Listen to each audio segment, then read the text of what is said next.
शमा बड़ी लगन से एक सुंदर सा लोकगीत गा रही थी। उसके साथ बैठे भजन मंडली के लोग भी उसके साथ गाते बजाते आनंद से झूम रहे थे।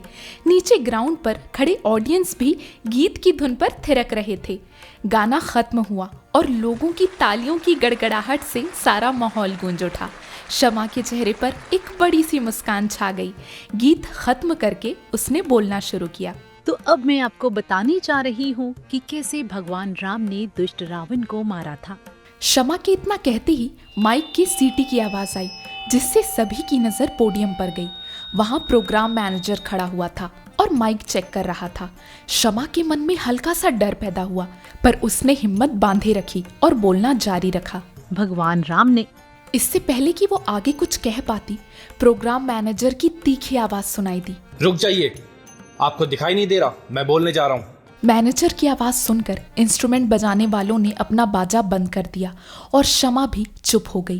क्योंकि वो मैनेजर माइक के पास खड़ा था तो लगभग सारे ऑडियंस को उसकी आवाज सुनाई दे गई थी। कुछ पल के लिए पूरे ग्राउंड में सन्नाटा छा गया। शमा का चेहरा देखने लायक था। उसकी उदासी उसके चेहरे पर साफ दिखाई दे रही थी और आंखों में आंसू भी भर आए थे। शमा एक 40 साल की महिला थी। उसे गाने और कविता लिखने का बहुत शौक था। वो बचपन से ही बहुत सुंदर कविताएं लिखती थी। लोग कहते थे कि उस पे सरस्वती माँ की कृपा है, पर अब तक शमा को कोई सही मंच नहीं मिल पाया था। इससे पहले कि वो अपने जीवन में कुछ बड़ा कर पाती, उसके माँ बाप ने उसकी शादी करवा दी और शादी के बाद उसका आधा जीवन पति की सेवा और बच्चे संभालने में निकल गया था। अब जब बच्चे बड़े हो चुके थे तो वो अपना जीवन खुल के जीना चाहती थी। अपने कविता लेखन और गाने की कला को आगे बढ़ाना चाहती थी। बहुत प्रयासों के बाद आज दशहरा के दिन उसे ये मंच मिला था। वो एक छोटे से टाउन में रहती थी और दशहरा के दिन वहाँ गाना बजाना, रामायण और फिर रावण दहन होता था। वहाँ की भजन मंडली के हेड ने उसे ये मौका दिया था। शमा ने इस प्रोग्राम के लिए बहुत मेहनत की थी। उसने रामायण पढ़ा था, मंडली के साथ बैठकर कई दिनों तक गाने का रियाज किया था। आज सुबह से वो शाम के कार्यक्रम की तैयारी में जुट गई थी। उसके पति ने उसे एक सुंदर सी साड़ी लाकर दी थी और शाम को आईने के सामने बहुत देर तक खड़े होकर उसने खुद को संवारा था। अभी प्रोग्राम अच्छा चल ही रहा था कि मैनेजर ने उन्हें बीच में टोक दिया। उसने माइक पर कहा, अब मैं मुख्य अतिथि महोदय को मंच पर आमंत्रित करना चाहूँगा और उनसे आग्रह करूँगा कि वो कुछ शब्द हमें कहें और इसी के साथ ही वह रावण दहन भी करेंगे। ये सुनकर भजन मंडली में बैठे लोगों के बीच खुसफुस शुरू हो गई। रावण दहन कार्यक्रम का आखिरी पड़ाव था। उसके बाद लोग अपने अपने घर चले जाते थे। मंडली के लोगों की मेहनत अब मिट्टी में मिलने वाली थी। मैनेजर की बात सुनकर शमा का दिल पूरा बैठ गया। वो किसी तरह खुद को रोने से रोक रही थी। उनकी मंडली के हेड ने शमा की उदासी देखी। वो अपनी जगह से उठा और प्रोग्राम मैनेजर के पास गया। तब तक पोडियम में मुख्य अतिथि आ चुके थे और अपना भाषण दे रहे थे। मंडली के हेड ने मैनेजर से कहा, सर, इतनी जल्दी रावण दहन करवा रहे हैं? अभी तो हमारा आधा कार्यक्रम भी नहीं हुआ। मैनेजर ने ताव में कहा, तो आपके कार्यक्रम के लिए क्या पूरी रात बैठे रहेंगे क्या? अरे आप समझिए, मुख्य अतिथि के पास ज्यादा समय नहीं होता। जल्दी सब खत्म करके उनको घर भी जाना है। मंडली के हेड ने कहा, लेकिन सर, हम लोगों ने बहुत तैयारी की है। पिछली बार तो ज्यादा समय मिला था हमें। मैनेजर ने उनकी बात काटी।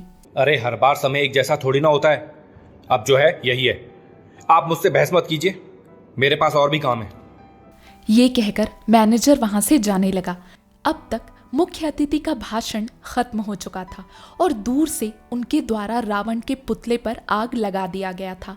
शमा ने एक नजर उस जलते हुए रावण पर डाली और दूसरी नजर उस मैनेजर पर। उसे उन दोनों में कोई अंतर नजर नहीं आ रहा था। उसने एक ठंडी आह भरी और अपने गाने वाली नोटबुक बंद कर दी। समय बीतने लगा और शमा धीरे धीरे आगे बढ़ने लगी। वो कहते हैं ना कि एक हार आपकी पूरी जिंदगी तय नहीं करता। शमा के साथ कुछ ऐसा ही हुआ। उस दशहरा वाली शाम में कुछ लोगों ने उसे देखा था और सुना था, जिन्हें उसकी कला पसंद आई थी। उन लोगों ने उसे कुछ कार्यक्रम दिए। धीरे धीरे शमा के कॉन्टैक्ट्स बढ़ने लगे और उसे बहुत से प्रोग्राम्स मिलने लगे। देश के कई बड़े बड़े शहरों में उसने कवि सम्मेलनों में हिस्सा लिया। इसके साथ ही विदेश के कुछ छोटे मोटे देशों में भी उसकी मेहनत का फल उसे ऐसा मिला कि वो टीवी पर अपने राज्य के लोकल चैनल में भी आने लगी। 10 साल बीत गए और अब अपने छोटे से टाउन में शमा एक सेलिब्रिटी बन चुकी थी। वहां के सारे बड़े लोगों से उसकी पहचान थी और वो एक बहुत ऊंचे ओहदे पर पहुंच चुकी थी। दशहरा का दिन था और आज एक बार फिर शमा उसी ग्राउंड में थी जहां 10 साल पहले थी। बस फर्क इतना था कि इस बार मंच की जगह वो नीचे ग्राउंड में मुख्य अतिथि की जगह पर बैठी हुई थी। आज भी उसने अपने पति की दी हुई एक नई साड़ी पहन रखी थी। बहुत अच्छे से तैयार होकर वो शान से अपनी सीट पर बैठी हुई थी। 2 दिन पहले वही 10 साल पुराना मैनेजर उसे आज की शाम का निमंत्रण देने आया था और शमा ने खुशी खुशी आने के लिए हाँ कहा था। पिछली बार की तरह ही मंच पर एक भजन मंडली बैठी थी जो एक मनोहर कार्यक्रम प्रस्तुत कर रही थी। उस मैनेजर ने फिर वही काम किया। कार्यक्रम के बीच में वो मंच पर गया और गाने के बीच में ही माइक पर बोलना शुरू कर दिया। अब मैं मुख्य अतिथि महोदया को। इससे पहले कि वो आगे कुछ बोल पाता, शमा ने नीचे से हाथ उठाकर उसे रुकने का इशारा किया। वो मैनेजर चुपचाप वहां से हट गया। शमा ने पूरा कार्यक्रम खत्म होने का इंतजार किया और फिर स्टेज पर गई। उसने बोलना शुरू किया। हम हर साल रावण जलाते हैं, पर उसके साथ अपने अंदर की बुराई को खत्म क्यों नहीं करते हैं? अपने अहंकार को क्यों नहीं मिटाते? रावण दहन तो इस बात का प्रतीक है ना? क्यों मैनेजर साहब? ये कहकर उसने पास में खड़े मैनेजर की तरफ देखा। अचानक अपना नाम सुनकर मैनेजर जरा चौंक गया और उसने धीरे से कहा, जी मैडम। शमा ने बोलना जारी रखा। हम हर एक इंसान का सम्मान करें, चाहे वो हमसे छोटा हो या बड़ा, चाहे हमसे छोटे ओहदे पर हो या बड़े ओहदे पर। इसके साथ ही हम जानवरों का भी सम्मान करें। इतनी सोच समझ हर एक में होनी चाहिए ना? और खासकर एक कलाकार का सम्मान करना तो बहुत जरूरी है, वो भी ऐसा कलाकार जिसे आप खुद कार्यक्रम के लिए बुला रहे हैं। मैं भी कुछ साल पहले इसी मंच पर एक कार्यक्रम कर रही थी और मुझे बीच कार्यक्रम से उठा दिया गया था। तब मैं कुछ बोल नहीं पाई थी, पर आज कुछ बोलने के लिए सक्षम हूँ। ये कहकर उसने फिर मैनेजर की तरफ देखा। अब मैनेजर समझ चुका था कि शमा उसकी तरफ ही इशारा कर रही है। उस मैनेजर को अब तक वो 10 साल पुरानी बात याद नहीं थी, पर शमा की बात सुनकर उसे वो किस्सा पूरा याद आ गया। शमा ने कहा, हम भारत में रहते हैं और भारत एक त्योहारों का देश है। यहाँ जितने त्योहार मनाए जाते हैं उतने शायद ही किसी दूसरे देश में मनाए जाते होंगे।